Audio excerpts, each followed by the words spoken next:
আমি কখনো ঈশ্বর দেখিনি, কিন্তু ঊনবিংশ শতাব্দীতে বর্ণপরিচয় নামের যে জ্ঞানের প্রদীপ বিদ্যাসাগর জেলে দিয়ে গিয়েছিলেন, ঈশ্বরের সেই জেলে দেওয়া প্রদীপে নিজেকে আলোকিত হতে দেখেছি।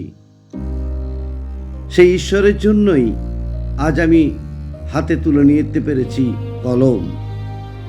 সুযোগ পেয়েছি বিশ্ব দরবারে নিজেকে প্রতিষ্ঠিত করবার।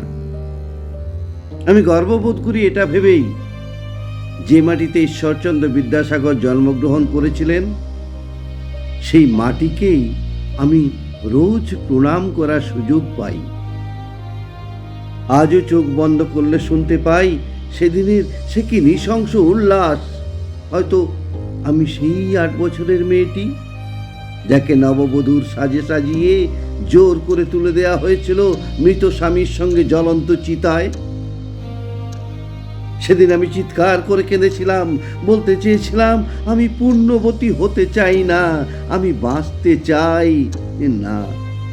এই বিধবা চিৎকার সেদিন কারো কানে গিয়ে পৌঁছয়নি। তখন চারিদিকে ঢাক ঢোল কাসর ঘণ্টা বাজিয়ে একদল মানুষের সে কি পৈশাচিক উল্লাস। স্বামীর সঙ্গে পড়তে পড়তে আমিও এক মুঠো ছাই হয়ে এই মাটিতেই মিশে গেলাম।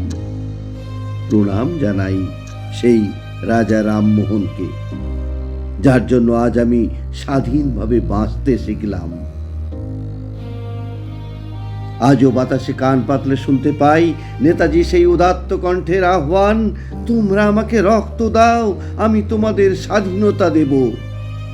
হে মহান বিপ্লবী, বীর স্বাধীনতা সংগ্রামী, দেশপ্রেমিক নেতাজি, আপনি আমার সশ্রদ্ধ প্রণাম গ্রহণ করুন।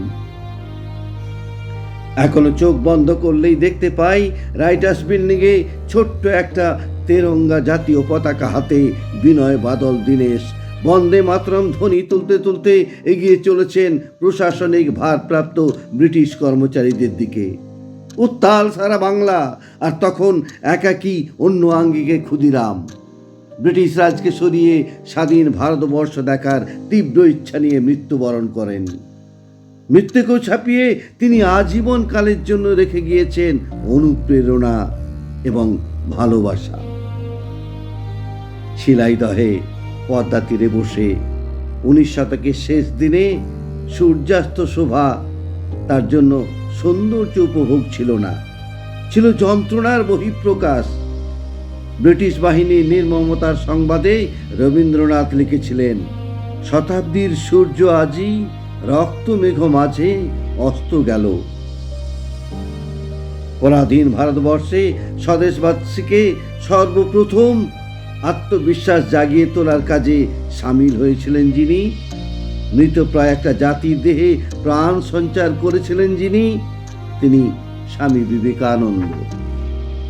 তার জাতীয়তাবাদী আদর্শ, স্বদেশ চেতনা ও দেশপ্রেম আজও আমাদের প্রেরণা যোগায়। স্বাধীনতা নিয়ে যখনই ভাবতে বসি, তখনই কেমন যেন আনমনা হয়ে যায়। বিপ্লবীরা যে স্বাধীন ভারতের স্বপ্ন দেখেছিলেন, আমরা কি প্রকৃত অর্থে সেই স্বাধীন ভারত গড়ে তুলতে পেরেছি?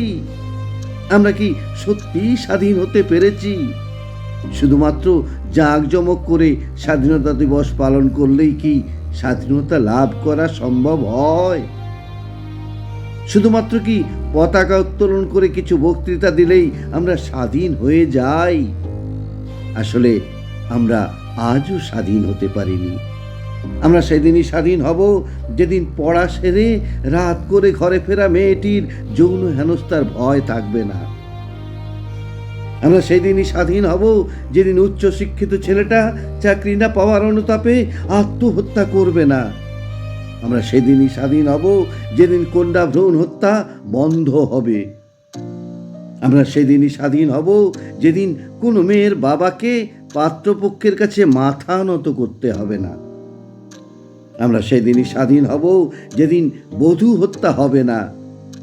আমরা সেদিনই স্বাধীন হব যেদিন একজন নারী একজন পুরুষের পাশে মাথা উঁচু করে দাঁড়াতে পারবে। আমরা সেদিনই স্বাধীন হব যেদিন অন্ন বস্ত্র বাসস্থানের কোনো অভাব থাকবে না। আমরা সেদিনই স্বাধীন হব যেদিন একজন নারী বা পুরুষ হিসেবে নয়, একজন মানুষ হিসেবে আরেকজন মানুষের পাশে দাঁড়াতে পারবো। আর সেদিনই হবে শহীদদের প্রতি আমাদের প্রকৃত শ্রদ্ধা নিবেদন। আর সেই দিনই আমরা সবাই একসাথে গলা মিলে বলতে পারবো, সারে জাহাঁ সে আচ্ছা হিন্দুস্তান हमारा हमारा हमारा सारे जहां से अच्छा।